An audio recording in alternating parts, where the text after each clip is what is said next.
Good morning. आज है 21 जून। तो चलिए देखते हैं आज का करंट अफेयर्स। और सबसे पहले हैप्पी इंटरनेशनल योगा डे। और इस बार का थीम है be with yoga be at home. जी हाँ, इस बार का योगा आपको होम में ही मनाना है, इसलिए be with yoga be at home. अच्छा, मुझे ये बताइए कि इस बार का योगा डे जो हम लोग सेलिब्रेट कर रहे हैं वो कौन सा नंबर है। तो देखिए, इस बार का जो योगा है ना, वो जो हम लोग सेलिब्रेट कर रहे हैं वो है 7th। अब ये कैसे? 2015 में हम लोगों ने योगा डे बनाना शुरुआत किया था। तो 2015 से अभी तक का आप काउंट कर लो। चलिए आगे बढ़ते हैं। जनरल इलेक्शन 2019 एटलस अभी हाल में रिलीज़ किया गया है। किसके द्वारा? Election commission of India. इस बुक में, इस जो रिलीज़ हुआ है, इस बुक में क्या बताया गया है, इस एटलस में क्या बताया गया है कि किस तरह से इलेक्शन 2019 का हुआ, इसमें फ़ीमेल पार्टिसिपेशन कितना है, और ये इलेक्शन जो है उसमें क्या-क्या मोटिव रखा गया, किस तरह से कंडक्ट किया गया। तो ये बहुत ही इम्पोर्टेंट है, क्वेश्चन आएगा कि जनरल इलेक्शन 2019 एटलस किसने रिलीज़ किया है। तो याद रखें, इलेक्शन कमीशन ऑफ इंडिया। एक बहुत ही इंपॉर्टेंट बात बताना चाहूँगी। देखिए, इलेक्शन कमीशन ऑफ इंडिया एक कॉन्स्टिट्यूशनल बॉडी है और इसके अंतर्गत 3 मेंबर होते हैं। एक होते हैं chief election commission of India, जो कि कौन है? वो है सुशील चंद्रा। उसके अलावा 2 इलेक्शन कमिश्नर होते हैं, उनका नाम बहुत इम्पॉर्टेंट है। तो उसी से रिलेटेड मेरा सवाल भी था आपसे। Who is appointed as new election commissioner of India in June 2021? तो वो अपॉइंट हुए हैं अनुप पांडे। जी हाँ, Anup Pandey election commissioner of India appoint हुए हैं। उसके अलावा जो थर्ड पर्सन है वो है राजीव कुमार। तो याद रखिए इनका नाम। अगर कोई डाउट हो वीडियो में तो ज़रूर पूछें। चलिए आगे बढ़ते हैं, देखते हैं आज का करंट अफेयर। सबसे पहले question number 1, world refugee day कब मनाते हैं? तो ये हम लोग मनाते हैं 20th जून। जी हाँ, 20 जून को।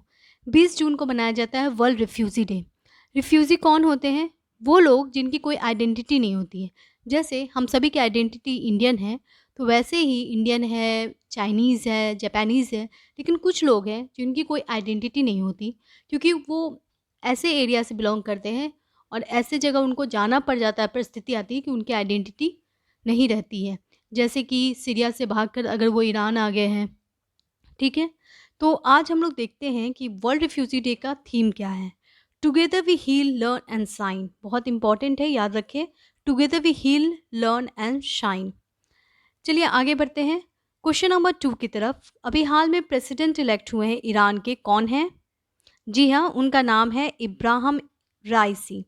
देखिए, इब्राहिम राइसी सिलेक्ट हुए हैं न्यू प्रेसिडेंट ऑफ ईरान।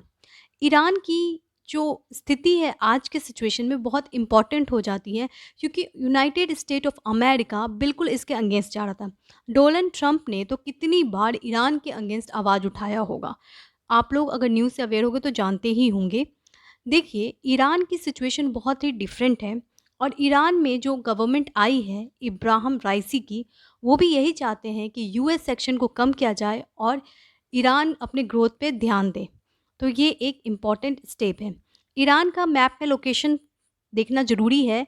और याद रखिए, ईरान एक ऐसी कंट्री है जो कि मुस्लिम सिया कम्युनिटी ज़्यादातर ईरान में ही है और इसीलिए ये काफ़ी इम्पॉर्टेंट है।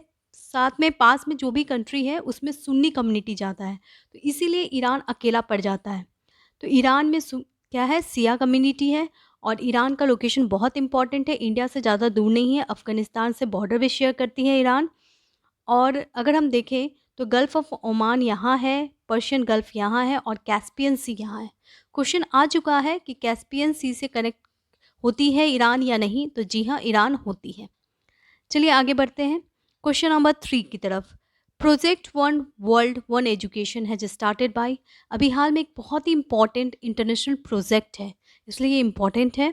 वन वर्ल्ड वन एजुकेशन, ये किसके द्वारा स्टार्ट किया गया है? ये स्टार्ट किया गया है world constitution and parliament association के द्वारा। अब ये क्या है? देखिए, world constitution and parliament association एक इंटरनेशनल बॉडी है जिसमें सारी कंट्री जो कि वर्ल्ड में डेमोक्रेसी लाना चाहते हैं वो इसके मेंबर हैं, ठीक है? और इसका जो थीम है या कह सकते हैं इसका जो टैग है वो बिल्कुल इंडिया से सूट करता है, क्योंकि हम लोग भी मानते हैं कि पूरा वर्ल्ड क्या है, फैमिली है। और ये यही मानता है, वसुदेव कुटुंबम, यानी कि पूरा वर्ल्ड क्या है, एक फैमिली है, one world family. Project one world one education start किया गया है 23 जून 2021 को। ये इस दिन क्यों माना जा रहा है स्टार्ट करना, इसलिए क्योंकि इसी दिन United nation public service day मनाया जाता है।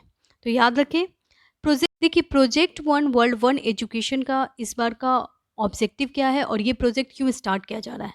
तो इस प्रोजेक्ट का यही थीम है कि जो भी 6 years ओल्ड सिटीजन है, सिटीजन तो नहीं कहेंगे, चिल्ड्रन ही है, जो भी 6 years एवव ओल्ड चिल्ड्रन है उनको पता होना चाहिए कि डेमोक्रेसी क्या है। ठीक है, चलिए आगे बढ़ते हैं क्वेश्चन नंबर 4 की तरफ। संघाई कॉरपोरेशन ऑर्गेनाइजेशन का मीट होने वाला है जून 2021 में।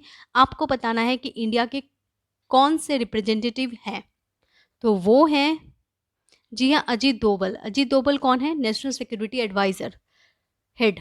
ठीक है, और वो है संघाई कॉरपोरेशन ऑर्गेनाइजेशन की जो मीट होने वाली है जून 2021, उसको वो रिप्रेजेंट कर रहे हैं इंडिया की तरफ से। देखिए बहुत इंपॉर्टेंट बात, SCO यानी संघाई कॉरपोरेशन ऑर्गेनाइजेशन, जिसमें चाइना और इंडिया दोनों ही मेंबर हैं, उसका मीट कहाँ हो रहा है, तो वो हो रहा है दुशानबे, ताजिकिस्तान में। तो याद रखें, दुशानबे, ताजिकिस्तान। देखिए SCO बहुत ही इम्पोर्टेंट ग्रुप है और ये चाइना इसका फाउंडिंग कंट्री है। क्वेश्चन नंबर 5 पे आते हैं। कौन से स्टेट ने ऑक्युपाई किया है first position in providing job opportunities in IT and BPO। ये रिपोर्ट निकाली गई है IBPS ऑर्गेनाइजेशन के द्वारा। मैं बताऊंगी ये कौन सा ऑर्गेनाइजेशन है। पहले जानते हैं ये कौन सा राज्य है। तो वो राज्य है, जी हाँ, आंध्र प्रदेश। आंध्र प्रदेश ने IT और BPO में सबसे ज़्यादा अपॉर्चुनिटी दी है और इसीलिए टॉप पे है। ये रिपोर्ट निकाला गया है India business process outsourcing promotion service के द्वारा। India business process outsourcing promotion service. Top है आंध्र प्रदेश और सेकंड है तमिलनाडु। चलिए आगे बढ़ते हैं। आंध्र प्रदेश की बात की जाए तो वहाँ पे कंपलसरी हो गया है इंग्लिश एजुकेशन गवर्नमेंट स्कूल में। ये बहुत इंपॉर्टेंट न्यूज़ है। देखिए question number 6, world most powerful magnet has manufactured by. World का मोस्ट पावरफुल मैग्नेट किसके द्वारा मैन्युफैक्चर किया गया है, तो ये किया गया है फ्रांस के द्वारा। देखते हैं जरा। देखिए फ्रांस ने डेवलप किया है वर्ल्ड मोस्ट पावरफुल मैग्नेट। एक बड़ी सी मशीन बनाई गई है जिसको अर्थ का सन भी कहा जा रहा है। ये एक आर्टिफिशियल सन है जो फ्रांस बनाया है और उसमें उसने यूज़ किया एक मैग्नेट जिसका नाम है सेंट्रल सोलोनाइट। ये मैग्नेट बहुत ही पावरफुल है। एक्चुअली ये मैग्नेट जो है ना वो पूरे एरोप्लेन को खींच सकता है। तो है ना ये पावरफुल। और ये जो है मैग्नेट, ये लगाया गया है एक बहुत ही बड़े आर्टिफिशियल सन में जो फ्रांस बना रहा है। और ये जो सन बनाया जा रहा है वो फ्यूज़न एनर्जी जनरेट करने के लिए। फ्यूज़न और फ्यूज़न दो कॉन्सेप्ट है फिजिक्स में, अगर आप जानते हैं तो बताएं। देखिए आर्टिफिशियल सन की बात की जाए तो चाइना अभी हाल में डेवलप किया है आर्टिफिशियल सन, काफ़ी ज़्यादा न्यूज़ में था और इसका नाम ईस्ट दिया गया है। ईस्ट का मतलब है एक्सपेरिमेंटल एडवांस सुपर कंडक्टिंग टोडामार्क। तो याद रखें। क्वेश्चन नंबर 7 पे आते हैं। अभी हाल में सेंट्रल गवर्नमेंट ने एक रिपोर्ट निकाली है और उस रिपोर्ट के बाद उन्होंने बताया कि सेंट्रल गवर्नमेंट चाहती है कि जो रोड एक्सीडेंट है वो 50% कम हो जाए। तो कब तक, तो ये जो रोड एक्सीडेंट है वो 50% कम हो जाए 2024 तक। देखिए क्या है, नितिन गडकरी जो कि हमारे रोड ट्रांसपोर्ट मिनिस्टर हैं, उन्होंने एक रिपोर्ट निकाली और बोला कि 50% रिड्यूस कर दिया जाएगा एक्सीडेंट, रोड एक्सीडेंट बाय 2024। और कैसे रिड्यूस किया जाएगा, तो उसके लिए 4E फार्मूला निकाला गया है। 4E फार्मूला क्या है, E फॉर इंजीनियरिंग, यानी हम लोग ऐसी टेक्नोलॉजी लाएंगे ताकि रोड एक्सीडेंट कम हो। इकॉनमी, यानी कि बहुत ज़्यादा कॉस्टली ना हो, इकॉनमी भी देखा जाएगा। इन्फोर्समेंट मतलब रोड एक्सीडेंट पे स्पेशल ध्यान दिया जाएगा।